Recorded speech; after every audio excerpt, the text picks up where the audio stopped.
जय हिंद। आपका फिर से अपने YouTube चैनल लक्ष्य साथी पर स्वागत है। इसके अंदर हम देखेंगे गुप्त कालीन कला, जैसे कि मूर्ति कला, स्थापत्य कला में जैसे कि मंदिर निर्माण कहीं ना कहीं यहीं आरंभ हुआ। इसी के साथ चित्रकला, यहाँ पर चित्रकला विश्व के सर्वश्रेष्ठ कहें कि नमूनों में से एक है। इसी के साथ संगीत, नृत्य कला।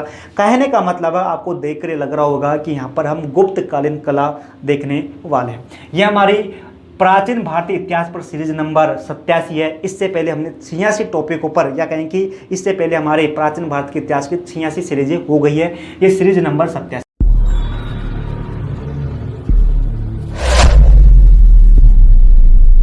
है। इसके अंदर देखिए वास्तुकला, जो गुप्त कालीन कला है। गुप्त कालीन कला क्या हुआ कि इस समय गुप्त काल के अंदर कलाओं का विकास बहुत अधिक हुआ। यानी कि हमारे भारत के अंदर जितने भी टाइम पीरियड आए, उनके अंदर सबसे अधिक यदि कला का विकास होता है तो वो हमारा गुप्त काल है।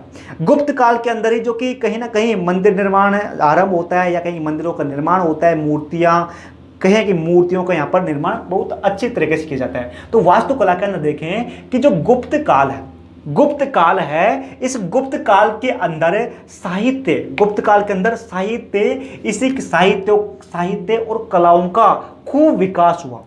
गुप्त काल के अंदर साहित्य एवं कलाओं का विकास खूब हुआ। इस कारण क्या होता है, इस कारण जो गुप्तकालीन जो युग है, या कहें गुप्तकालीन जो समय है, इस गुप्तकालीन समय को क्लासिकल युग कहा जाता है। इसी के साथ इस गुप्तकालीन युग को स्वर्ण युग कहा जाता है। गुप्तकालीन युग को स्वर्ण युग कहा जाता है क्योंकि गुप्तकालीन समय के अंदर, या कहीं गुप्त युग के अंदर साहित्य एवं कलाओं का विकास हमको बहुत अधिक देखने को मिलता है। इसी के साथ कि जो इस समय, गुप्तों के समय, गुप्त काल के अंदर स्थापत्य कला यानी कि निर्माण, जैसे कि मंदिर निर्माण, इसी के साथ चित्रकला, चित्रकला का भी इस समय खूब विकास हुआ। लेकिन पूर्ण रूप से विकास नहीं हुआ था, क्योंकि पूर्ण रूप से विकास गुप्तोत्तर काल यानी कि गुप्तों के समय जो टाइम आता है उसके अंदर होता है ना। इसी के साथ जो गुप्त काल है, इस गुप्त काल के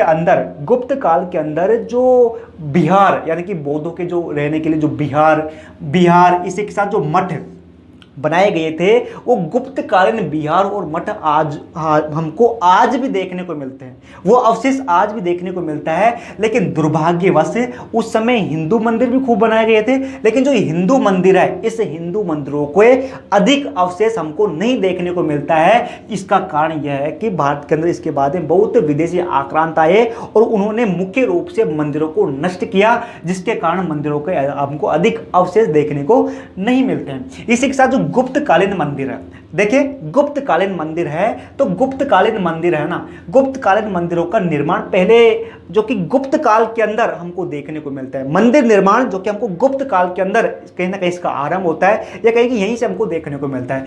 आरंभ में गुप्त काल है ना, जो कि गुप्त काल के अंदर मंदिर आरंभ में गर्भगृह के साथ आरंभ हुए। यानी कि ये क्या है कि मंदिर है। अब इस मंदिर के अंदर इस मंदिर के अंदर वो स्थान जहां पर मूर्ति रखी जाती थी ना, उस स्थान को हम कह सकते हैं गर्भ स्थान। अब आरंभ में एक छोटा सा ये गर्भ स्थान होता था, है ना, एक छोटा सा गर्भ स्थान होता था इसको ही मंदिर। लेकिन बाद में क्या हुआ, छोटा सा होता था गर्भ स्थान, है ना, ये मुख्य रूप से यहाँ पर मूर्ति रखी जाती थी, है ना, आरंभ हुआ। लेकिन बाद में क्या हुआ, बाद के समय में यहाँ पर गर्भगृह के अंदर मूर्ति रखी गई। बाद में इस जो गर्भगृह है, इस गर्भगृह के चारों ओर एक प्राचीर बनाई जाती थी। गर्भगृह के चारों ओर प्राचीर बनाई जाती, यानी दीवार बनाई जाती थी। अब जो ये बीच का जो क्षेत्र था, इस बीच के क्षेत्र में समय के साथ अन्य देवता भी स्थापित किए जाने लगे। यानी कि ये जगह थी खाली जगह, इस प्राचीर के अंदर बाद में अन्य देवताओं की पूजा की जाने लगी। जैसे कि वर्तमान हमारे भारत में देखने को मिलता है, जो हिंदू मंदिर है, हिंदू मंदिर किसी एक देवता को होता है, लेकिन उसके अंदर ही अनेक देवताओं के के भी हमको फोटो वगैरह या कहें कि छोटे छोटे मंदिर देखने को मिल जाते हैं। तो बाद में इस इलाके में जो कि अन्य मंदिरों का निर्माण किया जाने लगा, जिससे मंदिरों का क्या हुआ, विस्तार हुआ, है ना। पहले क्या होता था, आरंभ में जो छतों के अनुसार देखें तो आरंभ में जो ये मंदिर होते थे, आरंभ में जो ये मंदिर होते थे ना, इन मंदिरों की छतें सपाट होती थी। लेकिन बाद के समय में क्या होने लगा, आरंभ में सपाट होती थी, बाद में इन जो ये मंदिर थे, इन मंदिरों पर जो कि सिक्कर बनाए जाने लगा। जैसे कि ये सिक्कर होता है चूंचदार, ऊपर चूंच होती है ना, ऐसा सिक्कर होता है ना। तो ये सिक्कर बाद में बनाए जाने लगा, सिक्कर बनाए जाने लगा और सिक्कर बनाए जाने लगा। इसी के साथ फिर क्या हुआ कि इस जो ये मंदिर होता था, इस मंदिर को एक चबूतरे पर बनाया जाता था, इस मंदिर को चबूतरे पर बनाया जाता था। और ये चबूतरे पर बनाया जाता था। अभी चबूतरे के चारों ओर सीढ़ियां होती थी, चबूतरे के चारों ओर यानी चारों तरफ सीढ़ियां बनाई जाती थी, चबूतरे के चारों ओर सीढ़ियां बनाई जाती थी। इसके बाद में देखें कि जो फिर कुछ समय बाद में जैसे कि समय बीतता गया, तो जैसे ये बड़ा हुआ, तो इस जो मंदिर है, इस मंदिर का जो प्रवेश द्वार है, जहाँ पर एक द्वारपाल खड़ा होता है, द्वारपाल जहाँ पर खड़ा होता है, यानी कि मंदिर का प्रवेश द्वार। अब इस मंदिर के प्रवेश द्वार पर जो कि गंगा और यमुना की प्रतिमा लगाई जाने लगी, यानी कि ये प्रवेश द्वार है, इस प्रवेश द्वार के सामने यानी कि द्वारपाल जहाँ पर खड़ा रहता है उस स्थान पर गंगा और यमुना की प्रतिमा लगाई जाने लगी, ताकि ये गंगा यमुना मान्यता थी कि ये इस व्यक्ति को पवित्र कर देगी, क्या पवित्र कर देगी। इसी के साथ देखें कि जो गुप्त काल था, इस गुप्त काल के अंदर जो वैष्णव धर्म का अधिक प्रचार था, यानी गुप्तकालीन जो राजा थे ये मुख्य रूप से वैष्णव धर्म को मानने वाले थे, या कहेंगे गुप्तकालीन समाज में जो मुख्य धर्म था वो वैष्णव धर्म था, उसके बाद में शैव धर्म था, फिर बौद्ध धर्म आता है, फिर जैन धर्म था। तो उस समय क्या था कि गुप्त काल के अंदर जो कि वैष्णव धर्म प्रमुख था, तो इसलिए हमको यहाँ पर सबसे अच्छे उदाहरण जो कि वैष्णव धर्म से संबंधित देखने को मिलता है। जैसे कि एक स्थान है जिसका नाम जबलपुर जो कि उत्तर पर ना जबलपुर एक जिला है। अब इस जबलपुर के अंदर जबलपुर के अंदर तिगवा का विष्णु मंदिर जो कि मध्य प्रदेश के अंदर, जबलपुर जो कि मध्य प्रदेश के अंदर है, यहाँ पर विष्णु का एक मंदिर है, तिगवा विष्णु का मंदिर है, जो कि सबसे अच्छा उदाहरण हमको गुप्त काल का सबसे अच्छा मंदिर उदाहरण देखने को मिलता है। इसी के साथ जो उत्तर प्रदेश के अंदर झांसी जो स्थान है, इस झांसी जो जिले के अंदर एक स्थान है देवगढ़, झांसी के अंदर एक स्थान है देवगढ़। इस देवगढ़ के अंदर हमको एक मंदिर मिला है जिसका नाम है दशावतार मंदिर।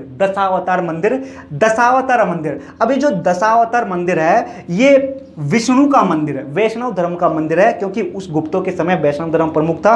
तो सबसे प्रमुख मंदिर जो कि झांसी के अंदर देवगढ़ नामक स्थान पर दशावतार मंदिर है। अब दशावतार मंदिर जो कि वैष्णव धर्म से संबंधित है, साथ ही इसके अंदर जो कि विष्णु की मूर्ति है ना, इस मंदिर का यहाँ पर पूर्ण विकास हो गया था।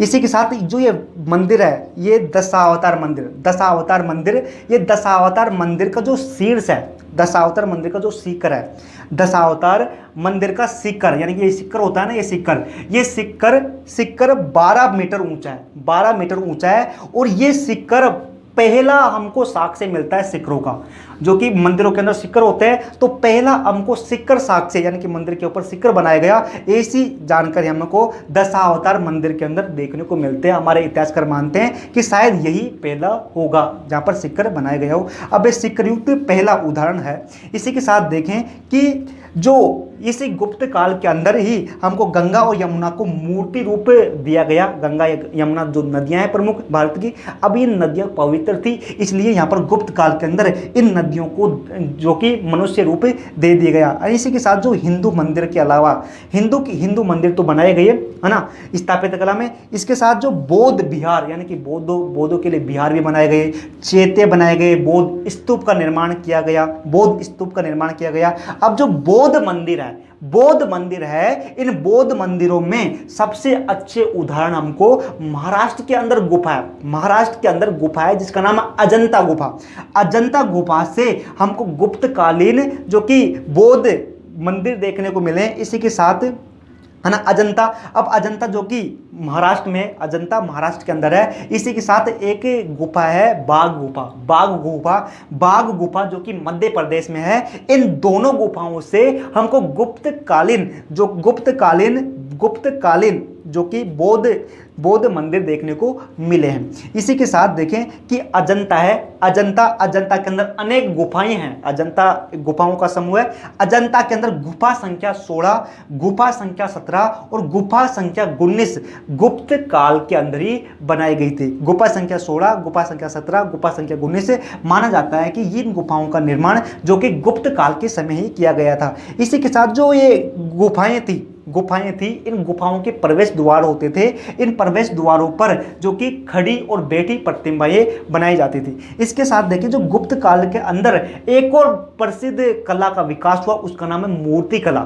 इससे पहले भी मूर्ति कला का विकास हो गया था, जैसे कि गंधार मूर्ति कला शैली और मथुरा मूर्ति कला शैली। लेकिन जो हम मुख्य रूप से देखें मूर्ति का विकास या कहीं मूर्ति कला का विकास हमको यहाँ पर गुप्त काल के अंदर देखने को मिलता है। इसी के साथ जो यहाँ पर जो गुप्त काल के अंदर मूर्ति कला के अंदर जो प्रमुख केंद्र थे जहां पर मूर्ति बनाई जाती है वो मथुरा, सारनाथ, मथुरा जो कि उत्तर प्रदेश के अंदर है, सारनाथ। इसी के साथ जो पाटलिपुत्र है, मगध की राजधानी पटना, जो कि आज का जो बिहार है, बिहार की राजधानी पटना है। पटना को पहले पाटलिपुत्र कहा जाता था। अब इस पाटलिपुत्र उस समय जो कि मूर्तियों का केंद्र था। इसी के साथ इस समय की जो मूर्तियां थी, इन मूर्तियों की विशेषता थी कि इन मूर्तियों को एक मोटे वस्त्र से प्रदर्शित किया जाता था। इसी के साथ इनका जो प्रभा मंडल है, जो कि मूर्तियों के पीछे एक वो गोला सा रहता है, चक्रा सा, है ना, एक चक्रा जो कि चमकीले रंग में होते हैं, पीले रंग में चक्रा, तो वो चक्रा जो सुसज्जित प्रभा मंडल बनाया जाता था। इसी के साथ देखें कि जो गुप्त काल है, इस गुप्त काल के अंदर हिंदू देवी देवता, जो हिंदू देवी देवता जो मान्यता थी,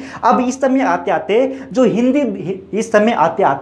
जो हिंदू देवता थे, इन हिंदू देवताओं को मनुष्य रूप में मूर्ति बनाई जाने लगी। यानी कि अब यहां पर गुप्तों के समय आते आते हिंदू जो देवी देवता थे, इन हिंदू देवी देवताओं को मानव रूप में इन हिंदू देवी देवताओं की मूर्ति बनाई जाने लगी। पहले नहीं थी, लेकिन इस समय क्या हुआ कि जो हिंदू देवी देवताओं थी, इन हिंदू देवी देवताओं को जो मनुष्य रूप में इनकी मूर्तियां बनाई जो कि गई। इसके साथ जो कि ये मूर्तियां बनाई गई हिंदू देवी देवताओं की, इनकी विशेषताएं थी कि इनके अनेक भुजाएं बनाई जाती थी, अनेक हाथ बनाए जाते थे, है ना। इसी के साथ देखिए जो गुप्त काल है, इस गुप्त काल की जो शैली है, मूर्ति कला शैली है, ये उस समय जो मथुरा शैली है, उस समय मथुरा शैली थी उससे पहले की, तो ये गुप्त कालीन शैली मथुरा शैली से प्रभावित है, यानी मथुरा शैली पर आधारित है। इसी के साथ इस गुप्त काल के अंदर जो अवतार है, जैसे कि विष्णु भगवान प्रमुख देवता थे गुप्तों के, गुप्तकालीन विष्णु भगवान प्रमुख देवता थे। अब जो विष्णु के अवतार है, इन विष्णु के अवतारों की मुख्य रूप से मूर्ति बनाई जाने लगी। इसके अंदर सबसे प्रसिद्ध जो विष्णु का मंदिर है वो है देवगढ़ का 10 अवतार मंदिर, देवगढ़ का 10 अवतार मंदिर।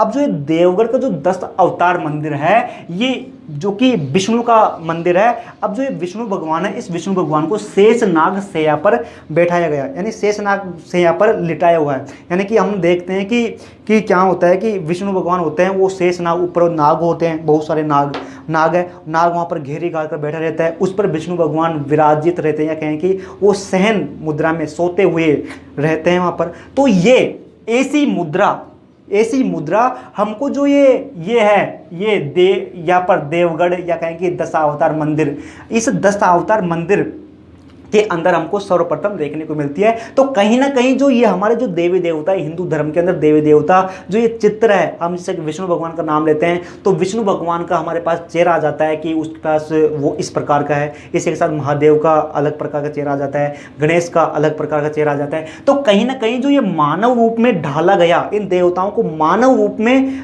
प्रदर्शित किया गया तो कहीं ना कहीं इस समय ही यहाँ पर हुआ था। इसी के साथ देखें गुप्त काल के अंदर चित्रकला का विकास भी खूब हुआ, चित्रकला का विकास भी खूब हुआ। जैसे कि वात्स्यायन एक काम सूत्र है, इस काम सूत्र के अंदर गुप्त काल के अंदर 64 कलाओं का उल्लेख किया गया है कि भाई गुप्त काल में 64 प्रकार की चित्रकला थी। अब जो ये चित्रकला थी गुप्त काल के अंदर, इसका वैज्ञानिक ढंग से अच्छी तरीके से अध्ययन किया जाता था, इसी के साथ अध्यापन कराया जाता था। यानी कि यहाँ पर चित्रकला का अध्ययन भी किया जाता था वैज्ञानिक ढंग से और अध्यापन भी किया जाता था। अब जो इसकी चित्रकला की प्रमुख उदाहरण है, एक तो अजंता की गुफा जो कि महाराष्ट्र में है, अजंता की गुफा। इन अजंता की गुफाओं में हमको गुप्तकालीन चित्र देखने को मिलता है। इसी के साथ जो मध्य प्रदेश के अंदर एक गुफा है जिसका नाम बाघ गुफा, इस बाघ गुफा के अंदर भी हमको गुप्तकालीन चित्र देखने को मिलती है। अब जो अजंता की जो गुफा है, इस अजंता की गुफा में ये चित्र है गुप्तकालीन, ये विश्व प्रसिद्ध चित्र है और इन चित्रों के अंदर विभिन्न प्रकार के लाल पीले जो कि विभिन्न प्रकार के रंगों का प्रयोग किया गया। इसी के साथ अजंता की गुफाओं के जो चित्र है गुप्तकालीन, इनकी 3 प्रकार की विषय वस्तु है। एक तो जो कि जैसे कि दरवाजा है, इसी के साथ जो गेट है, इसी के प्रवेश द्वार है या कहें कि छतें हैं, इसी के साथ जो कोने हैं, इनको सजाने के लिए प्रकृति से संबंधित चित्र बनाए गए, जैसे कि पेड़ बना दिया, नदी बना दिया, झरने बना दिया या कहें कि फूल वगैरह चित्र बनाए जाते थे। इसी के साथ यहाँ पर इसी अजंता की गुफाओं में जो बुद्ध है, इन बुद्ध के चित्र बनाए जाते थे। बुद्ध के चित्र धार्मिक चित्र है जो कि अजंता की गुफा में मुख्य रूप से बुद्ध के या कहें कि बौद्ध धर्म से संबंधित चित्र बनाए गए, लेकिन इसी के अंदर जो कि योद्धाओं के भी हमको कुछ चित्र देखने को मिलता है। इसी के साथ जो कि अजंता की गुफा है, इन अजंता की गुफाओं में जातक कथाओं का भी चित्र है, यानी कि एक साथ अनेक प्रकार के दर्श से संबंधित। इसी के साथ देखें कि जो ये बाघ गुफा है मध्य प्रदेश के अंदर, इस बाघ गुफा के अंदर लौकिक जीवन संबंधित चित्र है। अजंता की गुफा में धार्मिक संबंधित चित्र है, लेकिन लौकिक यानी कि जैसे कि वेशभूषा, रहन सहन, वेशभूषा संबंधित चित्र है। इसी के साथ जो ये अजंता है, इस अजंता के अंदर गुप्तकालीन चित्र अलग अलग समय में बनाए गए, लेकिन जो ये बाघ है, बाघ की गुफा में चित्र एक साथ बनाए गए या कहीं एक काल के अंदर बनाए गए। इसी के साथ गुप्त काल के अंदर अनेक कलाओं का विकास हुआ, जैसे कि संगीत कला का विकास हुआ, नृत्य कला का विकास हुआ। अब एक यह कि